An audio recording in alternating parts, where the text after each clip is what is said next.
Boa noite, meninas. Vamos lá, mais uma vez, estamos aqui reunidas, meditando na palavra de Deus. Estamos no livro de Jó, capítulo 4. Vamos ouvir agora um dos primeiros amigos de Jó, que vai dar sua opinião a respeito do quadro desastroso que Jó está vivendo. Antes de mais nada, vamos pedir direção ao Espírito Santo e vamos orar, vamos convidá-lo a estar aqui conosco. Senhor nosso Deus e querido Pai, te agradecemos imensamente por estarmos mais uma vez reunidas em tua presença. A tua misericórdia, meu Pai, que tem nos permitido estarmos aqui reunidas. Então, te agradecemos por isso. Pedimos que essa noite o Senhor venha iluminar as nossas mentes, iluminar o nosso entendimento e nos trazer, meu Pai, a consciência, a sabedoria do Senhor. Pedimos, ó Deus, que o Senhor venha nos fortalecer de tal forma que sejamos capazes de transmitir esses ensinamentos para outras pessoas em quaisquer situação das nossas vidas. Nos usa, porque a nossa vida só tem sentido se for para te servir. E se o Senhor não nos usar, estaremos aqui nesse mundo de passagem, obsoletos. E que grande desgraça não seria isso, Pai, de sermos inúteis ao Senhor. Mas a gente se coloca à tua disposição e pedimos, gasta a nossa vida em teu favor. E que desde já todo mal venha a ser repreendido, toda distração venha a ser repreendida, e que possamos extrair o máximo possível desse texto, que possamos sair daqui mais sábios, e que o Senhor Espírito Santo esteja conduzindo o nosso entendimento, o nosso falar, o nosso ouvir, o nosso olhar, e em tudo seja o Senhor em nós. Em nome do Pai, do Filho e do Espírito Santo. Amém. E graças a Deus. Graças a Deus, pessoal. Então vamos lá. Estamos em Jó, capítulo 4, verso 1. Vamos ter o seguinte. Lembrando que no capítulo 3, o tema abordado foi o desabafo de Jó. É o primeiro momento que ele começa a falar a respeito da sua miséria, da sua desgraça, do que ele entendia que estava sendo a vida dele. E a gente percebe que lá no finalzinho, que tudo indica que ele já estava realmente cansado e desejoso de um Uber. Vamos entender que as pessoas que estão ao lado dele são os seus três amigos, que vieram de lugares distantes, mas com certeza amavam muito a Jó, porque senão não teriam se deslocado de suas vidas, de suas rotinas, de suas famílias, para estarem lá com esse homem, em mazela, em miséria. Não, com certeza eles estavam lá porque eles amavam a Jó. E dentro do entendimento e da sabedoria deles, eles vão começar a conversar com Jó e dizer, dentro do entendimento deles, né, quais as justificativas para aqueles problemas. Ele faz, é o primeiro que vai falar, e ele começa da seguinte forma. Esse fundo está atrapalhando? Deixa eu ver aqui.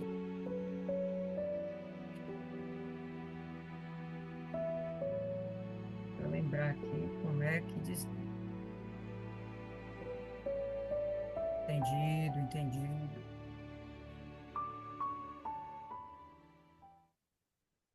Prontinho. Tudo agora em seus confortos. Então vamos lá. Verso 1. Então, respondeu Elifaz, o temanita, e disse: Se tentamos raciocinar contigo, te será enfadonho. Mas quem poderá conter as palavras? Bom, o que ele de cara fala aqui é o seguinte: olha, é, nós gostaríamos de falar a respeito da sua situação, Jó, contigo.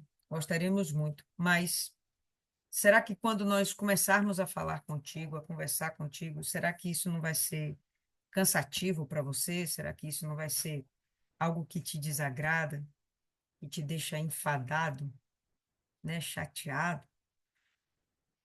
Então, isso demonstra um certo respeito à condição de Jó naquele momento.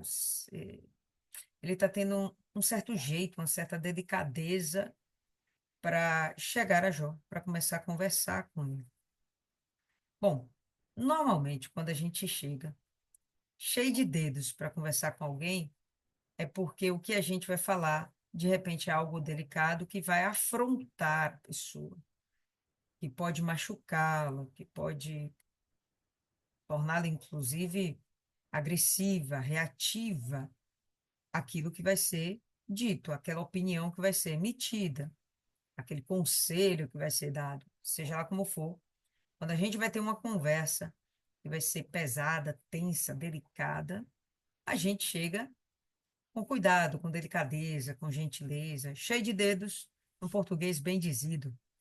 E a gente vai perceber que é assim que ele faz, começa a se aproximar de Jó, né? Então,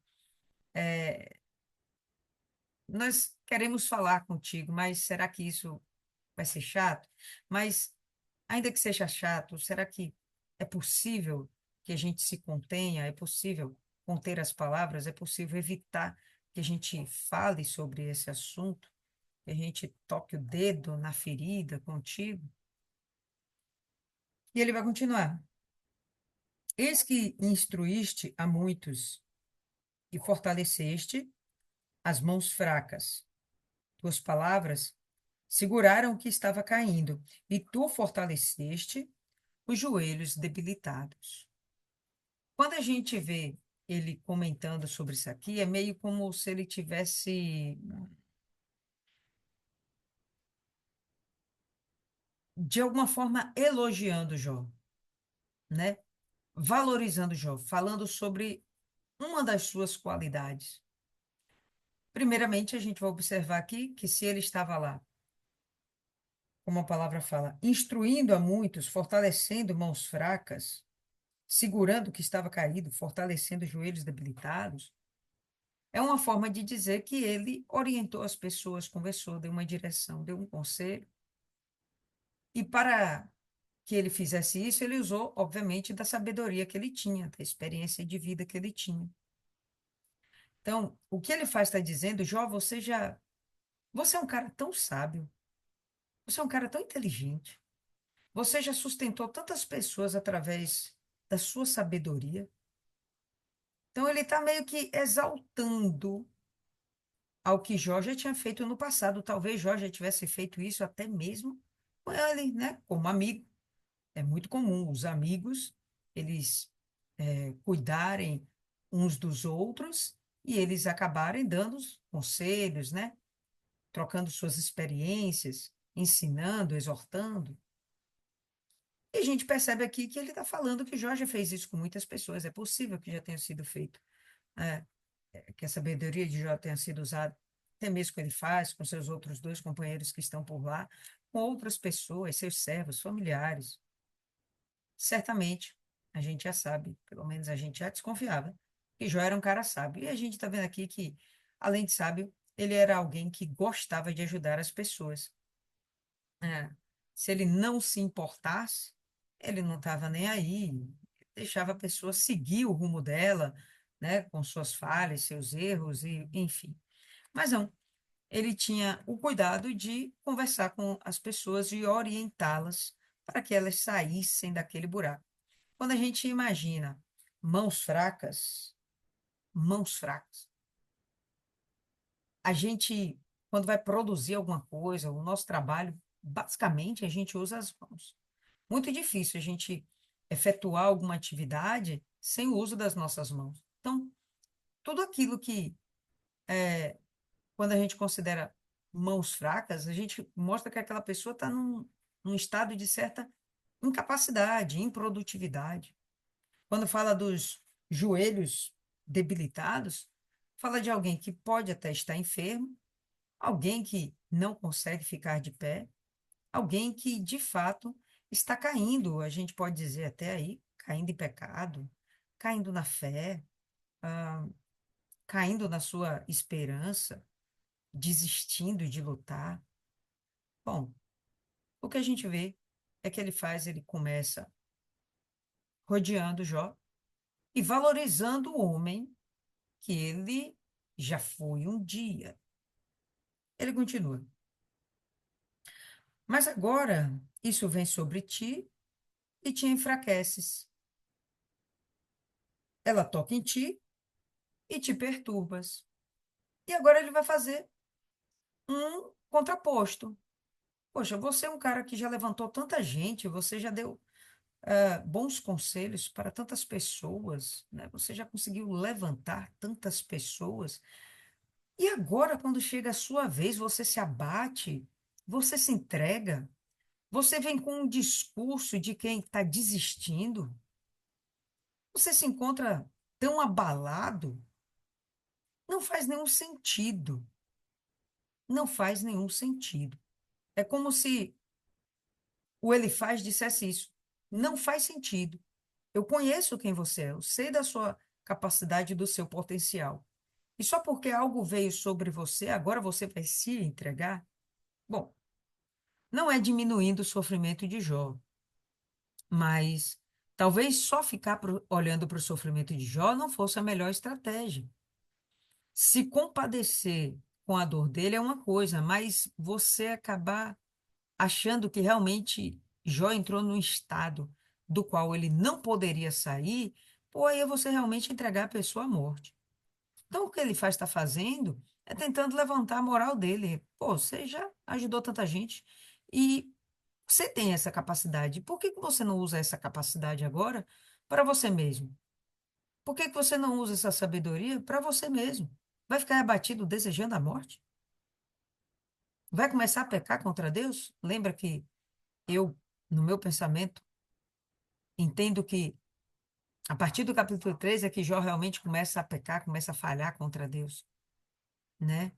Ah, colocando ele como um Deus injusto, como se Deus ele tivesse tirado de Jó a proteção que Jó tinha do próprio Deus. E Jó tinha essa consciência de que ele era guardado e protegido por Deus. Sua família era guardada e protegida por Deus. Jó sabia disso. Então, Jó agora entra num estado onde ele começa a duvidar de que Deus realmente estava o guardando ainda, o protegendo, né? Então, se Deus parou de fazer isso, aí ele começa a cogitar que Deus é um Deus muito injusto e que ele não merecia aquilo tudo, então era melhor morrer. Nesse momento é que eu entendo que Jó começa a pecar contra Deus. Verso 6. Não é este o teu temor, tua confiança, tua esperança, a retidão dos teus caminhos? Lembra-te, rogo, quem nunca pereceu sendo inocente, ou onde foram os justos cortados? O que que ele faz agora, está querendo dizer?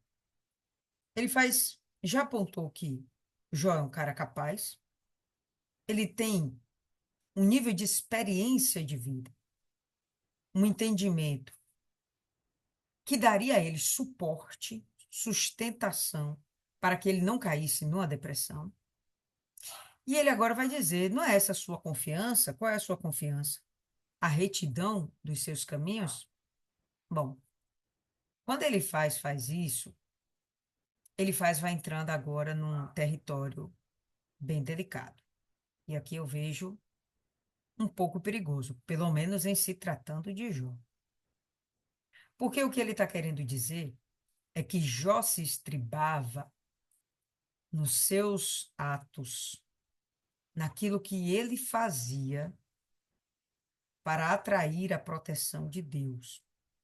Ele estava convicto, pelo menos no olhar de Elifaz, ele estava querendo dizer justamente que Jó se achava muito santo, se achava muito reto, muito perfeito, e que por conta disso a fé dele estava em alta, por causa da sua perfeição. Não porque ele cria em Deus, mas porque ele cria na sua perfeição. E a gente sabe que de verdade não é assim, porque desde o capítulo 1 a gente vê um Jó temente a Deus, submetido a Deus. Ele não estava assim, vai descendo das suas obras ou das suas capacidades, para ele obter o cuidado de Deus, o zelo, o amor de Deus. A gente não vê esse tipo de argumento em Jó. E por que que a gente pode confiar nisso? Porque a gente não vê esse tipo de argumento em Deus, se referindo a Jó. Mas o que ele está querendo fazer aqui é traçar uma linha entre causa e efeito, coisas que nós já falamos antes e que de verdade todo ser humano pensa assim. Se você está passando bem, foi porque você plantou o bem. Se você hoje está passando mal, foi porque você plantou algo mal. Então ele vai começar a enveredar por esse caminho e tentar colocar que Jó, ele é culpado de todo o sofrimento e de toda a desgraça que ele está sofrendo na sua vida agora. Então, não é esse o seu temor, sua confiança, sua esperança? Não é a retidão dos seus caminhos? Não é o fato de você ser perfeito? Aí, ele vai fazer agora uma pergunta que é meio irônica, né? Ou retórica. Lembra, te rogo, quem nunca pereceu sendo inocente? Ou onde foram os justos cortados? Tipo, você já ouviu falar alguma vez de um justo que caiu em desgraça? Tipo aquela história de Davi, no seu salmo, eu nunca vi um justo a mendigar o pão. Então, aqui ele está falando isso. Você já viu algum justo andar lascado na vida? Onde é que um justo foi cortado, né? Padeceu de alguma forma, morreu na sua justiça? Onde foi que você já viu isso?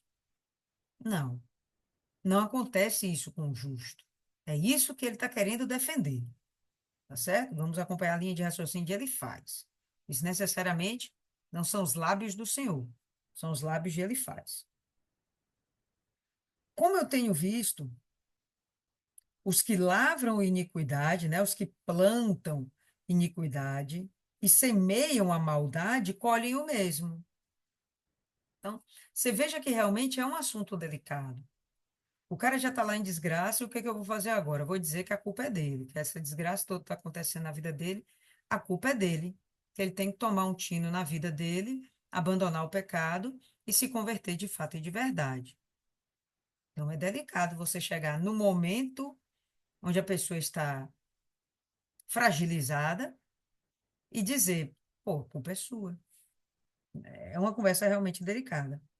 Então, como eu tenho visto, os que lavram iniquidade, semeiam maldade, colhem a mesma coisa. Pelo sopro de Deus, eles perecem. Pelo fôlego de suas narinas são consumidos. Fôlego das narinas aponta para aquele momento que a gente está irado, com raiva. O que que a gente faz? Fica com aquela respiração forte, né?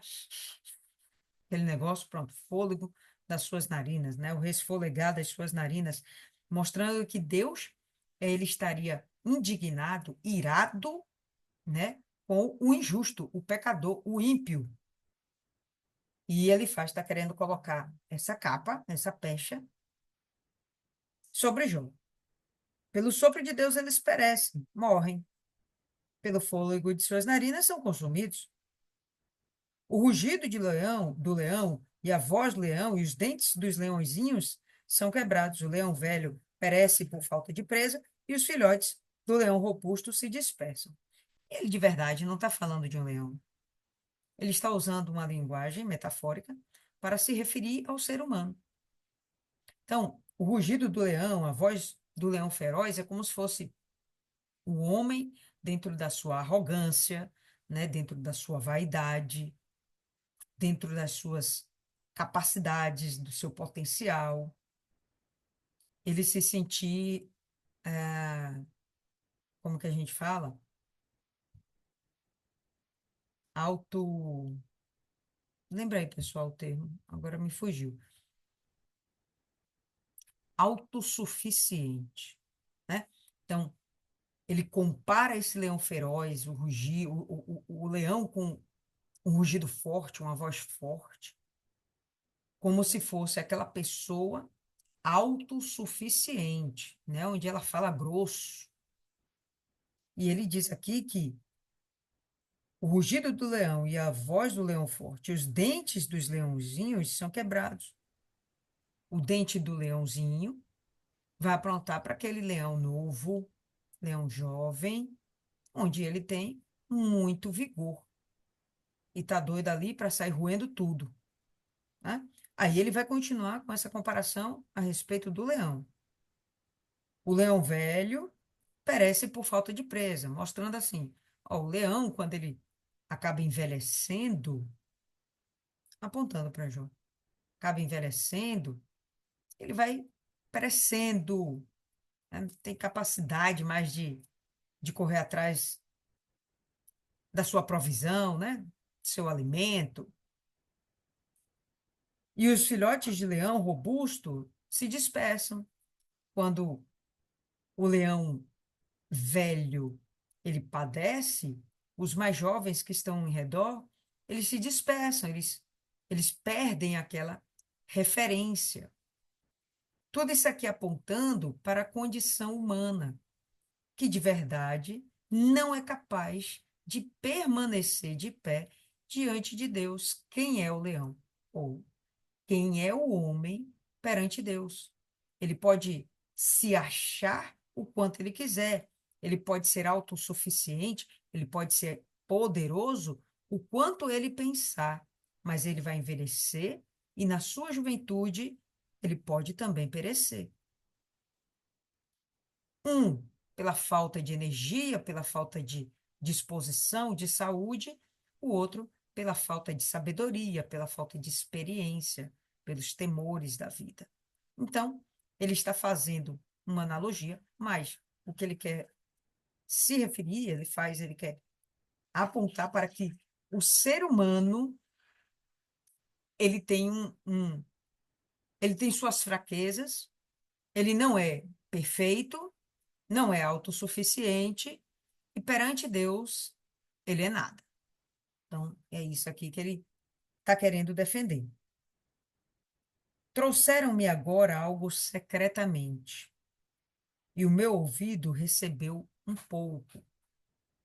E a gente vai ver, ele faz aqui falando de uma experiência que para nós seria algo como um sonho de revelação. Seria algo nesse tom, um sonho com uma revelação, tudo indica, do alto, certo? Trouxeram-me agora algo secretamente, e o meu ouvido recebeu um pouco. Em pensamentos de visões noturnas, quando o sono profundo cai sobre os homens, então dá a entender que é um sonho, a pessoa está em sono profundo, mas recebeu um pensamento. Então, de alguma forma, ela tinha consciência para lidar com aquilo que ela estava recebendo. Era um sono que não tirava a sua capacidade cognitiva, a sua consciência. Medo veio sobre mim e tremendo, todos os meus ossos estremeceram. Então, algo ele viu que fez com que ele tremesse, temesse. Ele realmente desenvolveu um medo, quase que pavor, diante do que ele viu e do que ele ouviu. Foi uma visão que deixou ele apavorado. Então, um espírito passou diante da minha face. Os cabelos da minha carne se levantaram. Arrepiou, né? Ficou todo arrepiado. Ficou inerte. No caso, o espírito ficou diante dele, né? Inerte, parado, olhando só para ele, né? Ficou inerte. Mas eu não pude discernir a sua forma. Uma imagem estava diante dos meus olhos, houve silêncio e ouvi uma voz dizendo. Então, o que ele está descrevendo é que um espírito chegou diante dele, foi algo que fez ele tremer, não dá para a gente ter certezas, um espírito, um anjo, e sinceramente não dá para ter certeza se foi algo do bem, algo do mal, sei lá, não parece Ou melhor, não parece não. Não dá para a gente fechar com certeza, porque vem com umas características estranhas. Não vem com características de algo tão bom. Não foi uma experiência assim tão boa, né? Então, enfim, ficou um negócio estranho, essa visão que ele teve.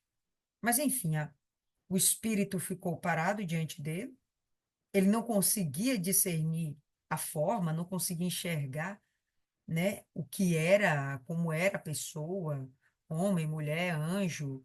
Por isso que é estranho, porque normalmente a Bíblia, quando fala de visões de anjos, eles são muito claros para descrever um anjo.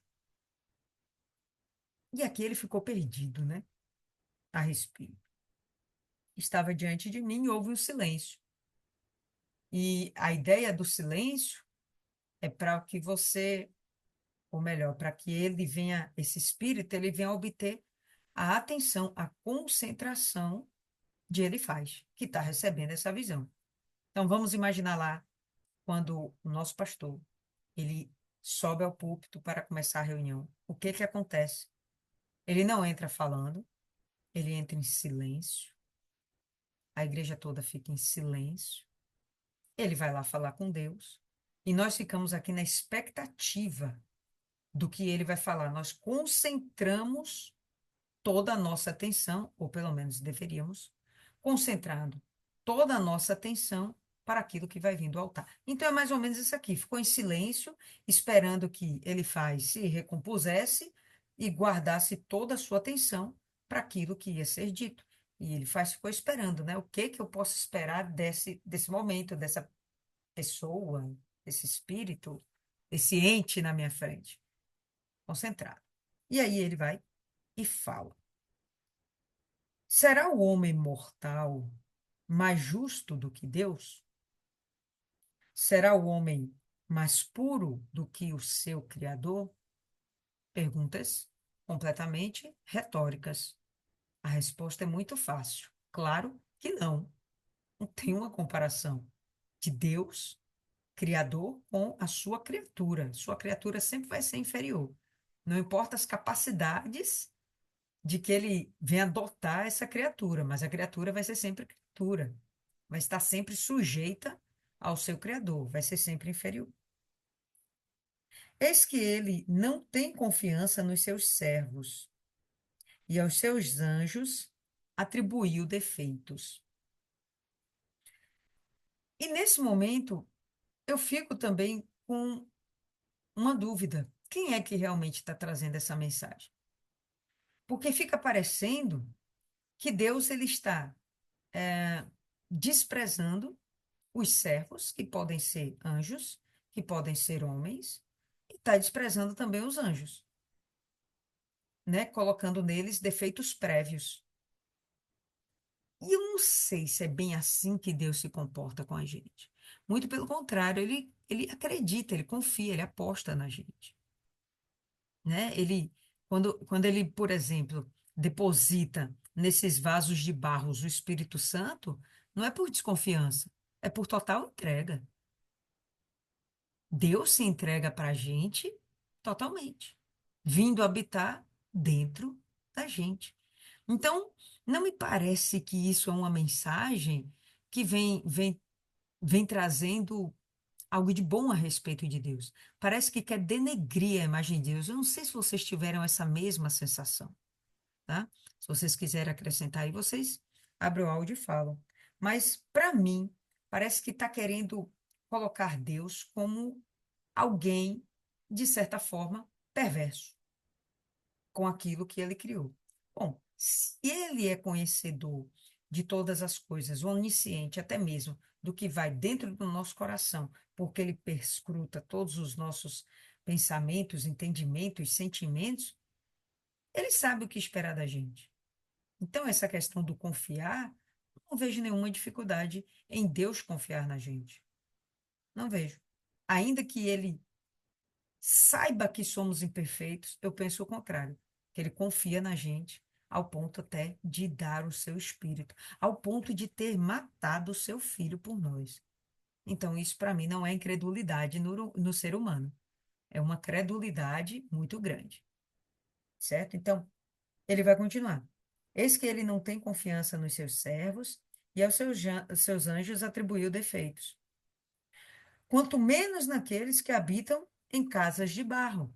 E essas casas de barro não são casas propriamente. Ele está falando do corpo da gente, o corpo do ser humano, né? Casas de barro, templo do Espírito Santo, tá? Ele vai terminar de explicar. Tem parte com pó, e nós vemos o pó, né? Cujo fundamento está no pó. E foi assim que Deus nos fez, do pó da terra, e que são esmagados diante da traça, ou antes da traça, né, como possa estar aí na sua versão. Mas apontando assim que esse vaso de barro, ele é extremamente frágil. Quando ele faz uma alusão a uma traça, ele está apontando que essa traça pode destruir esse vaso de barro. E vamos entender essa traça como se fosse um verme. Não sei se vocês conhecem, todo mundo aqui conhece a traça, mas a traça é um filhotinho de uma mariposa, de uma borboletinha, né? E ela anda dentro de um casulinho e sai roendo a roupa da gente, né? Dentro dos armários. Ele vai destruindo. É um bichinho desse tamanho, mas ele vai destruindo. Ele tem esse poder de destruição. E é como se a traça fosse capaz de destruir o corpo humano, a casa de barro, que somos nós. E se a gente pensar, por exemplo, numa outra comparação, de uma coisinha assim, bem pequenininha, que parece inofensiva, um vírus, um vírusinhos, que a gente nem consegue enxergar a olho nu. Precisa de um microscópio, de lentes de aumento, para a gente conseguir enxergar um vírus. O vírus, ele é capaz de matar um ser humano. Hum. Entrou na gente, se replica de tal forma que é capaz de matar um ser humano. O que ele está querendo dizer é o seguinte: quanto menos, no caso, Deus não vai confiar, né, naqueles que habitam em casas de barro, cujo fundamento está no pó e são esmagados diante da traça. Então, são completamente passageiros, né? O potencial de não existirem para sempre, né? De tão permanecerem, é altíssimo. As chances são 100% do homem ser destruído. Então, ele não deu confiança aos anjos, ele vai dar confiança a vasos de barro? Eles são destruídos desde a manhã até a noite, tipo, num período de 24 horas, num período de 12 horas, né? Vamos imaginar aí o longo do dia, o amanhecer e o anoitecer, 12 horas. Num período de 12 horas, o homem pode deixar de existir. Eles são destruídos desde a manhã até a noite. Eles perecem para sempre, sem nenhuma consideração. Sua excelência, que está neles, não some, não desaparece. Aquilo que há de bom, aquilo que eles podem ter de melhor dentro deles, quando eles morrem, desaparece. Eles morrem e sem sabedoria, que de verdade a gente nunca vai alcançar o que é a mente de Deus. A gente vai ter o que ele nos dá, aquilo que ele nos permite conhecer. Mas a mente de Deus seria sermos como ele mesmo. Isso a gente não consegue ter nesse nível de sabedoria. A gente pode ter a mente de Deus em nível de tomada de decisões, mas a mente de Deus em nível de conhecimento, da expansão da criação, a expansão do que há dentro de Deus, do que ele é, a gente tem uma limitação muito grande para compreender, ter esse nível de sabedoria. Então, eles morrem sem nunca ter alcançado realmente algo de realmente de valor, algo que realmente perdure. Não, pelo contrário. Então, o que ele faz está defendendo e ele não termina essa defesa nesse capítulo. A gente vai ver que ao longo do capítulo 5 ele continua falando, e a ideia dele vai ser justamente insistir que tem algo errado na vida de Jó. Que Jó não é perfeitinho assim. Que apesar da sua riqueza, da sua família bonita, né, da multidão dos seus bens, não.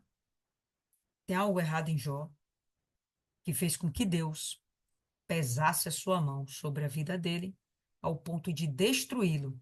E por que Jó deveria questionar a Deus a esse respeito, sendo que ele é pó e vai voltar ao pó e não tem nenhuma autoridade para confrontar o seu ou desafiar o seu Criador. Um texto bem pequenininho, pessoal, a gente percebe aí. E a gente vai ver que é ele se comportando como de verdade toda a humanidade se comporta, sempre procurando a causa para as coisas que nos acontecem, a causa para os desastres, para as perdas, né?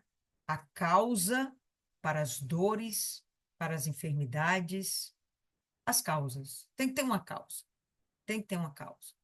E a maioria das vezes é verdade, tem uma causa.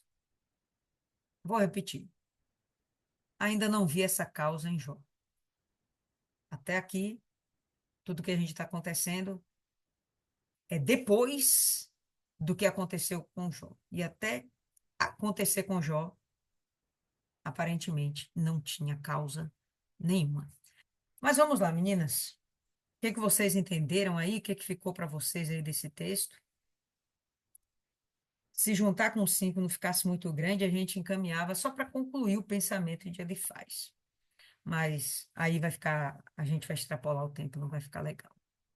Fala aí comigo. Quem abre o áudio primeiro, Posso? por favor. É interessante porque ele fala das qualidades de Jó, e eu falei isso há um tempo atrás. É muito fácil a gente dizer para outra pessoa confiar quando a pessoa está num momento ruim, para crer, para esperar, para ter aquela certeza que vai dar certo. Mas quando chega a nossa vez, são outros 500. E eu falo isso por experiência própria. E da forma como ele fala com Jó, não tá errado, mas também não está completamente certo, porque num dia só, Jó perdeu os gados, perdeu empregados, ele perdeu os filhos, não sei quanto tempo se passa, e Satanás toca na saúde dele. No momento que ele mais precisa de apoio, a mulher vira e fala, amaldiçoa o seu Deus e morre. E em nenhum momento Deus pecou contra Jó. Jó, ele se manteve da mesma forma. E foi o próprio Deus que disse, Satanás, você me incitou sem causa. Não tinha motivos. Aí vem os amigos, que era para consolar ele, e não precisava passar a mão na cabeça. Porque, na maioria das vezes, quando a pessoa está com um problema, ela não quer ouvir palavras bonitas. Ela quer ter alguém do lado dela. Tem que dizer o que está certo e o que é errado? Tem. Mas nem sempre a minha verdade é a verdade do outro, porque eu não estou vivendo a situação. As pessoas dizem, quem está de fora do problema vê o todo. Não, quem está de fora do problema vê as coisas como ela quer ver, porque não sabe o motivo do problema, ela não sabe o que aconteceu. E Jó, ele tinha certeza de quem ele era diante de Deus.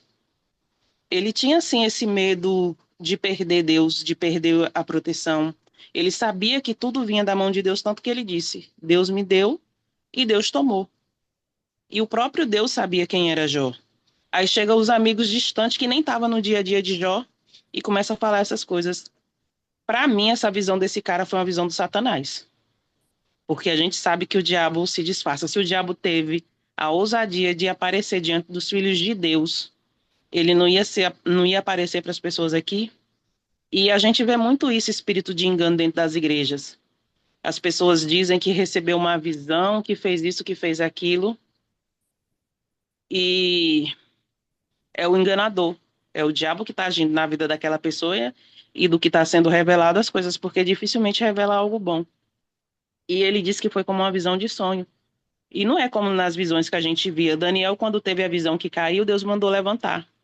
Todo mundo nas visões estavam meio que deitado pelo pavor, e eu não prestei atenção dele falar que estava deitado ou que caiu de espanto. Então, o próprio diabo estava ali através da boca dele. E você percebe porque vai ser o primeiro, Deus vai falar com ele. É o próprio Deus que vai dizer que ele não falou bem de Deus. Bom, isso é spoiler, mas acontece. O próprio Deus está dizendo, você não falou, vai falar que ele não falou bem de Jó, não falou que era reto de Deus, não glorificou a Deus e nem falou que era correto de Jó. Então, Jó ele se excedeu, mas quem é que suportaria passar por tudo que Jó suportou calado? Jó, eu acho que agora eu percebo que aquele poema de Augusto dos Anjos, que não sei se vocês já ouviram, deve ter sido inspirado na história de Jó, porque ele fala: Maldita folha negra em que Deus escreveu meu destino, maldita a minha mãe, que entre os seus joelhos não sufocou ou matou meu pobre corpo infantil. É quase a mesma narrativa de Jó aí. Mas Jó ele suportou muita coisa até ele surtar. E muita coisa, ele sabia, ele estava procurando um motivo por que ele surtou. Porque ele sabia que ele estava correto. E é do ser humano procurar um porquê e nem sempre vai ter esse porquê. Porque se eu for procurar um porquê para algumas coisas que aconteceram na minha vida, não tem justificativa. A justificativa é Deus permitiu aquela situação para me moldar, para me aperfeiçoar e para glorificar o nome dele na minha vida, para mostrar para os outros que eu sou dele. Porque o que ele fez com Jó foi mostrar para Satanás que Jó era íntegro, correto, se desviava do mal. Umas três qualidades lá de Jó que Deus não falou para ninguém. E não foi Satanás que foi falar de Jó. Foi Deus que elogiou Jó para Satanás. E muitas vezes, para uma pessoa se revoltar contra a gente, basta que alguém nos elogie. E você vê a pessoa virar o Satanás contra a gente. E Jó, ele se manteve ali. Os amigos eram para estar lá, para estar consolando. E não. Todo mundo com seus achismos. E Jó, ainda assim, mostra que ele é de Deus. Ele está fazendo o. Ele vai se condoer, coisa que nós faríamos, talvez, no lugar de Jó, faríamos pior. Mas Jó, ainda assim, tenta se manter firme nos pensamentos dele. É, você vê que na hora até a própria esposa dele fala, ainda retens em ti a tua integridade, né? Então, era perceptível o comportamento de Jó. Não sei, a esposa percebeu, né? Para quem convive, quem tem intimidade. Então, era perceptível que ele não tinha perdido a fé dele, não tinha perdido a crença dele, né? O que ele perde é a confiança de que Deus está o protegendo, mas não que Deus deixou de existir, não que Deus não o guarde na morte, né? A esperança dele é que ele morra e vá para junto de Deus, mas aqui nessa terra, não, Deus tirou a mão e agora o resto da minha vida vai ser sofrimento, porque eu já tive o bom e o melhor, então agora vai ser a dor que vem do próprio Deus, né? Pensamento dele. E Enfim, ele ainda fala para a mulher, né? sim, Que a mulher aceitou o bem de Deus com prazer e o sim, mal ela não quer aceitar. Ou seja, ele não está questionando o mal vir sobre ele, como a senhora falou. Ele está questionando ele não ter a Deus. E é. eu falo direto para Deus: eu posso enfrentar o inferno, desde que o Senhor esteja comigo. Porque o problema vai vir, o inferno vai se levantar de várias formas. Mas se eu não tiver a certeza de que Deus é comigo, eu vou perecer. Eu vou perecer. Então, eu prefiro que o Senhor me leve logo do que eu ficar aqui para envergonhar o seu nome, para chegar a esse extremo. Mas a gente também tem que pensar que Jó passou por coisa que nem todo mundo passou. E metade do que ele passou, ninguém ia suportar calado, sem blasfemar contra Deus. Porque até aí, até certo ponto, ele não blasfemou contra Deus. Ele se manteve reto. Ele está passando por essa dor, por esse sofrimento, mas ele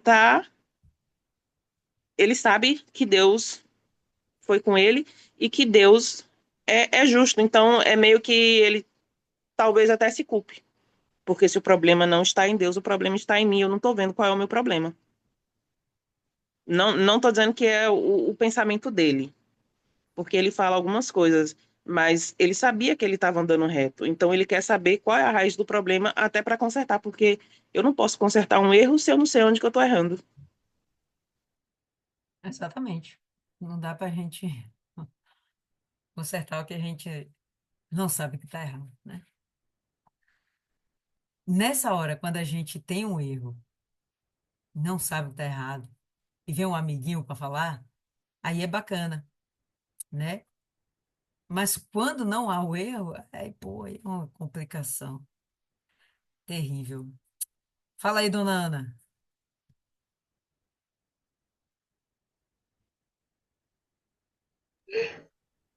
Ai, para mim, eu vejo assim, que é muito fácil a gente passar fé e força para quem está sofrendo, mas quando chega a vez da pessoa, da gente, não é tão fácil, mesmo confiando e crendo, não é fácil, e só Deus para fortalecer e para fortalecer e ajudar a gente a enfrentar a situação. Porque tem momentos que realmente, se a gente não tiver certeza de que Deus é com a gente acho que morre até, viu? Porque tem cada situação que só Deus mesmo vai nos fortalecer. E eu acredito que Jó passou por isso aí. Fechou, dona Ana. Fabiane.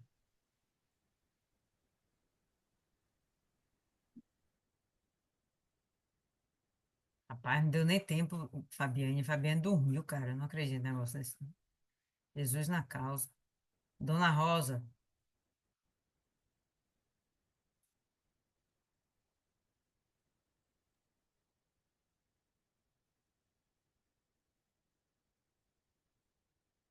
Dona Rosa,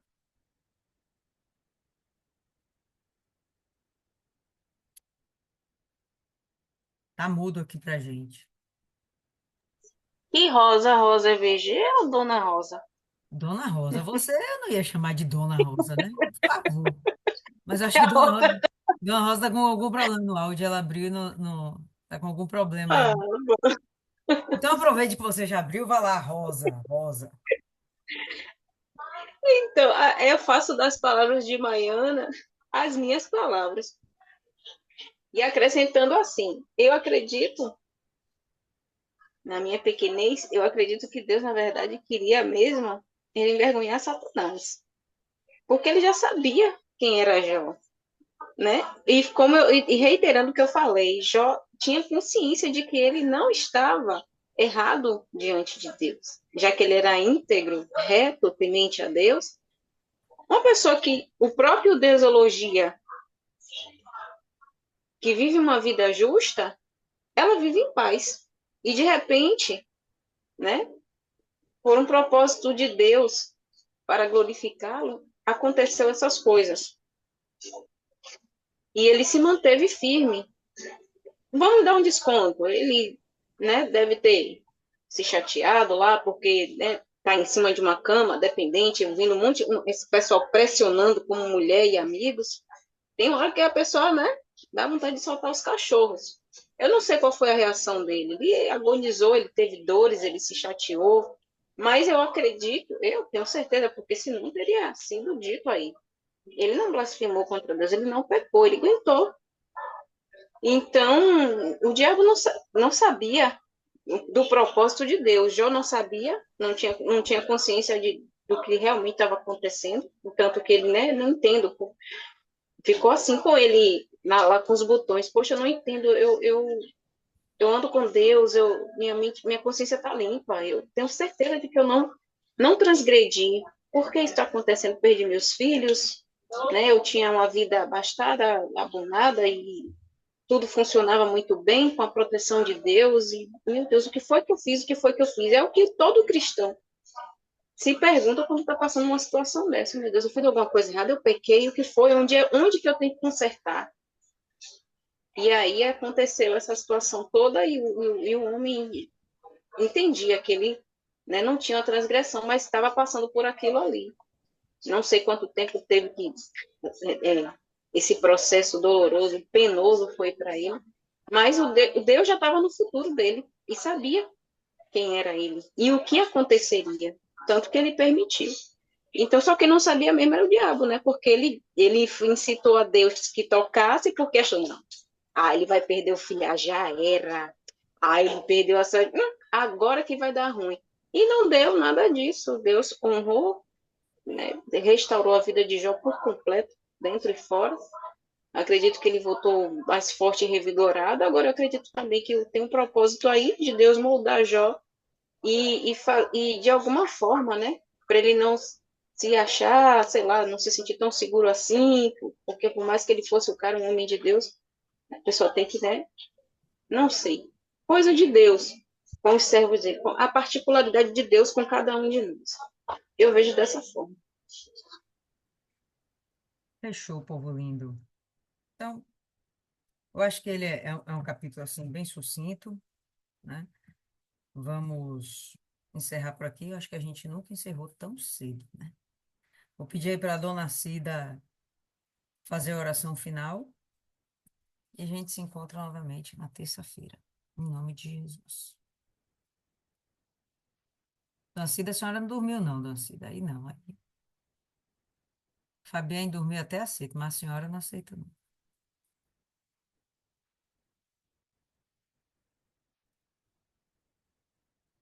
Rapaz, pior que a Dona Cida dormiu, tá repreendido. Faz a oração aí, Jô. Só Deus.